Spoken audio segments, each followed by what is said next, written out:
Seat 12F. A quiet 12-year-old girl. The pilot's voice cut through the shaking plane. Identify yourself. Everyone turned to look at her.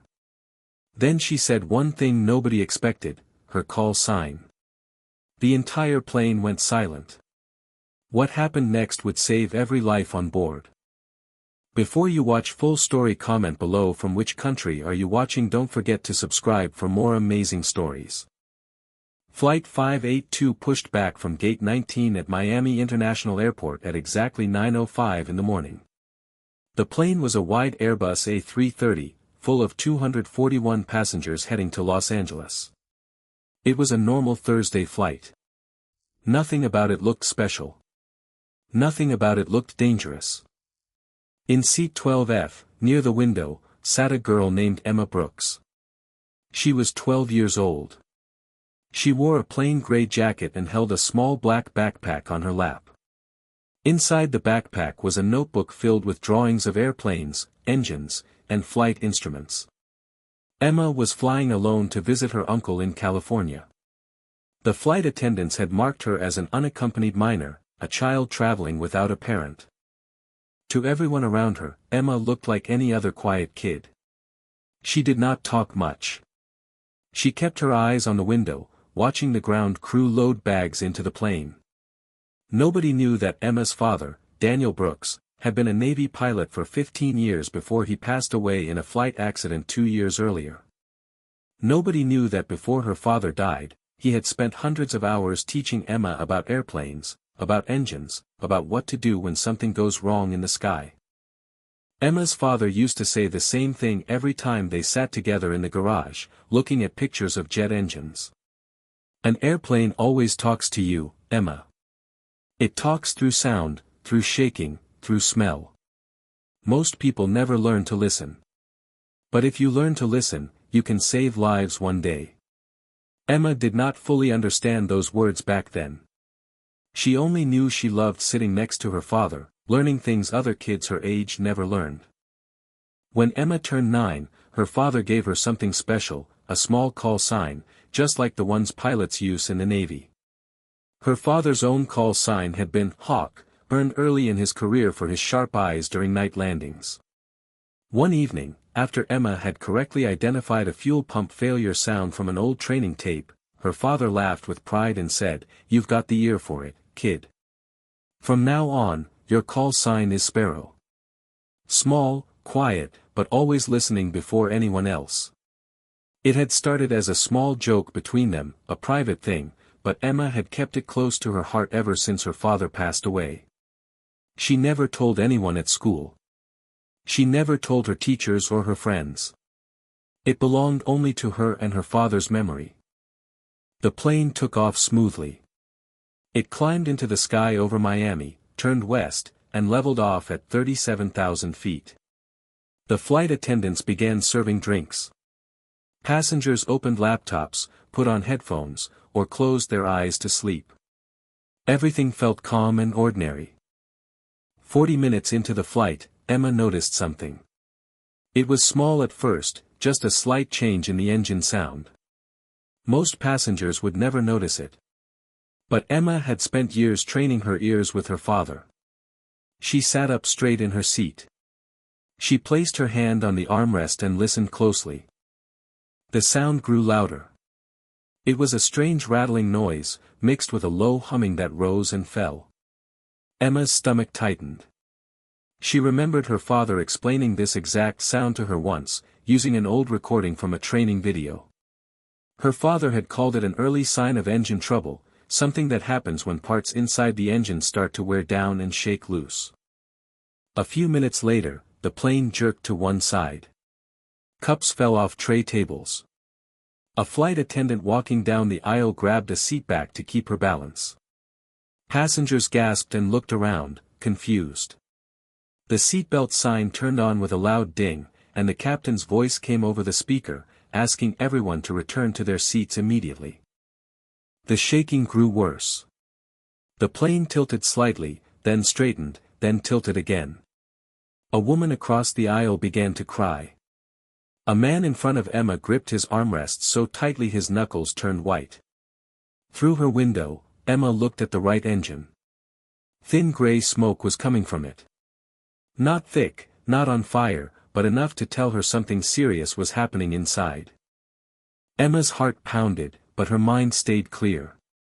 She thought of her father's calm voice from all those training sessions. Stay calm, listen, and think in steps. Panic never fixed an engine. She unbuckled her seatbelt and stood up. Her legs felt shaky, but she walked toward the front of the cabin where a flight attendant named Claire was trying to calm nearby passengers. "Excuse me," Emma said, her voice a little louder than she expected. "The engine sound is not normal. I think it's losing oil pressure or having a fan blade problem. Someone needs to tell the pilot." Claire looked down at her, startled. "Sweetheart, please sit down. We are handling it." "Please," Emma said again, standing firm despite her fear. "This isn't turbulence. Turbulence doesn't smoke." Claire hesitated. She had years of training, but something about the calm certainty in this girl's voice made her pause. She picked up the intercom phone connected to the cockpit to update the captain, and without meaning to, she left the line open just long enough for Emma's voice to be heard clearly in the background. In the cockpit, Captain Diane Foster and First Officer Marcus Reyes were fighting to understand the warning lights flashing across their screens. The engine indicators showed unstable readings. The automatic systems were struggling to correct the imbalance. Captain Foster had flown for 22 years, but she had never seen numbers behave quite like this. Through the open intercom line, she heard a young voice speaking clearly about oil pressure and fan blades. She frowned, confused. "Claire, who is that? Who is speaking?" Claire looked back toward the girl standing beside her. "Captain, it's a passenger. A kid. Seat 12F. Captain Foster's hand paused over the switches. 22 years of flying had taught her one important lesson: sometimes people spoke with a kind of certainty that could not be faked. She pressed the intercom button. "Seat 12F. Identify yourself." The whole cabin, still shaking gently from the turbulence, seemed to freeze at those words. Passengers turned their heads, confused about who the captain could possibly be talking to. Emma swallowed hard. She looked at Claire, who nodded at her, giving her permission to speak. For a moment, Emma almost said her own name. But something in the way the captain asked, sharp, direct, like she was speaking pilot to pilot, made her remember her father's voice instead. She took a breath and answered the way her father had once taught her to answer, back in the garage, back when it was only a game between the two of them. "Call sign Sparrow, ma'am," Emma said into the phone. The cabin, already quiet from fear, went completely silent. Even the low hum of the engine seemed to fade into the background. Passengers who had been whispering to each other stopped mid-sentence. Claire, standing beside her, stared down at the small girl with wide, confused eyes. Nobody moved. Nobody spoke. 241 people, terrified only seconds earlier, now sat frozen, staring at a 12-year-old with a backpack, waiting to understand what they had just heard. In the cockpit, Captain Foster's hand froze over the throttle. "Say again," she said slowly. "Did you say call sign?" "Yes, ma'am," Emma answered. "My name is Emma Brooks. I'm 12 years old. My dad was a Navy pilot. He gave me that call sign years ago, when he was teaching me to listen to engines. He passed away 2 years back, but he taught me everything before that. Captain, the sound from the right engine changed about 10 minutes ago. It's a rattling sound, and now there's grayish smoke. I think a fan blade might be damaged and it's causing the whole engine to run unbalanced. If you keep the power high on that engine, it might get worse." In the cockpit, Captain Foster and First Officer Reyes exchanged a fast, unsure glance. A call sign was not something a child made up on the spot. It was something earned, something given, something that belonged to a world Foster knew well from her own years of flying alongside military pilots. And what the girl described matched exactly what their gauges were struggling to explain. The right engine's vibration readings were spiking far above normal, and though the temperature had not reached a dangerous point yet, it was climbing steadily. "How old are you again, Sparrow?" Captain Foster asked, her voice softer now, almost disbelieving. 12, Emma answered. "But my dad trained me like I was going to be a pilot someday. He made me learn the sounds. He said someday it might matter." Reyes shook his head slowly, half in disbelief, half in something close to respect. "Captain, our numbers match what she's describing. Vibration is spiking on engine 2. If it's a blade issue, keeping thrust high could make it worse, maybe even cause a full failure." Captain Foster made her decision quickly. "Emma, I'm reducing power on engine 2 right now. Stay on the line. Tell me if the sound changes."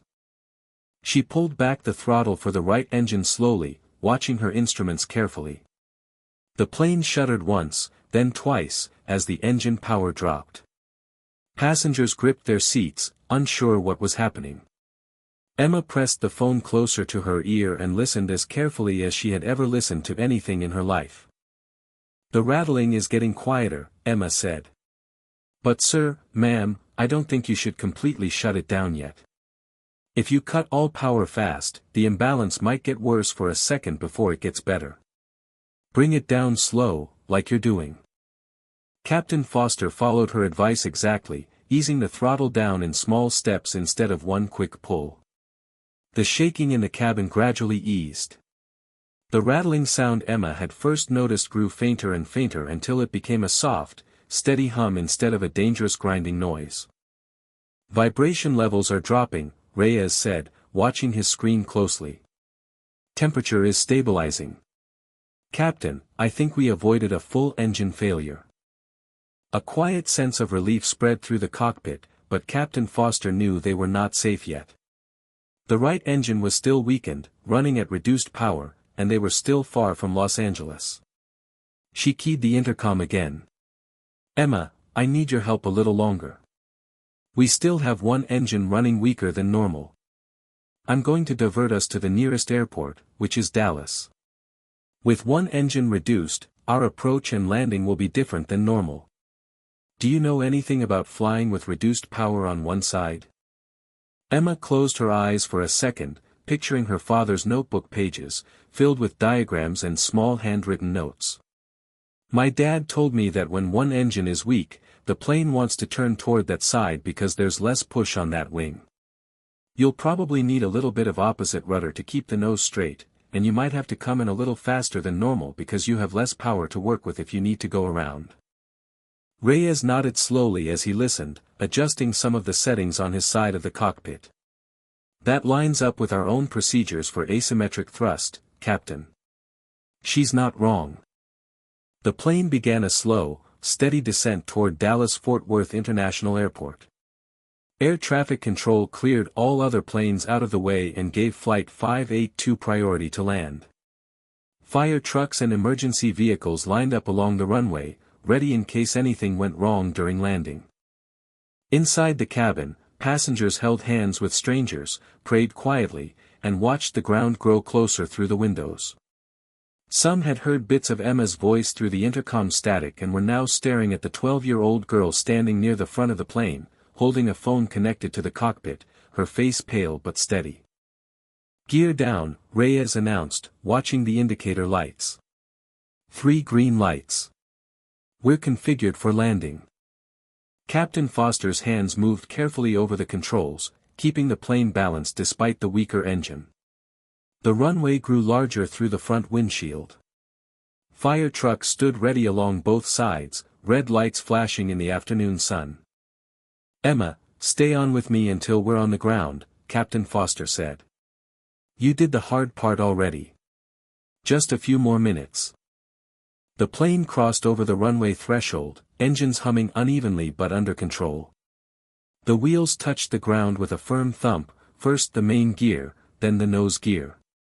Captain Foster applied the brakes carefully, avoiding any sudden movements that could upset the plane's balance. The aircraft rolled down the long runway, slowing steadily, trailing a light wisp of smoke from the right engine but staying completely under control. When the plane finally came to a full stop, the entire cabin fell into a strange, heavy silence.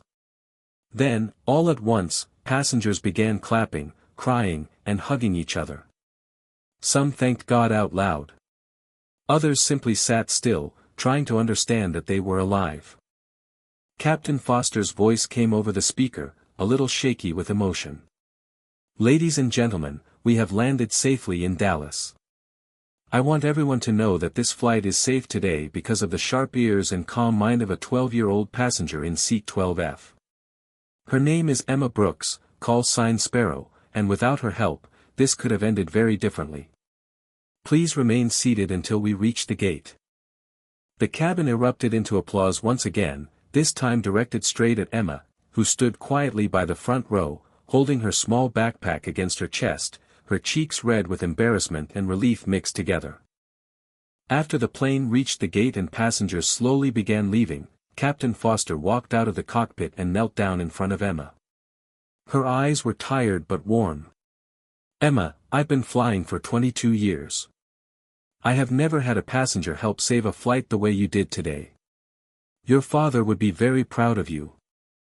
Emma's eyes filled with tears. She had been holding back the entire flight. "He used to tell me that knowledge doesn't disappear just because someone isn't there to use it anymore. He said if I ever needed it, it would be there. I guess he was right." Captain Foster placed a gentle hand on her shoulder. "He was more than right. Because of you, 241 people are walking off this plane today instead of something much worse." News of what happened spread quickly. Reporters gathered outside the airport, airline officials held press conferences, and aviation experts studied the case for weeks afterward. Investigators confirmed that the right engine had indeed suffered a cracked fan blade, a rare and dangerous problem that, if left unnoticed, could have caused a much more serious failure at high altitude.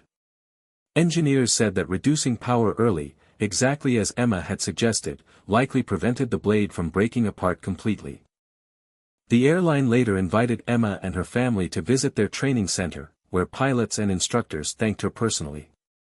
They showed her flight simulators and let her sit in the captain's seat, something she had once only imagined while looking through her father's old photographs. But for Emma, none of the attention mattered as much as one simple feeling.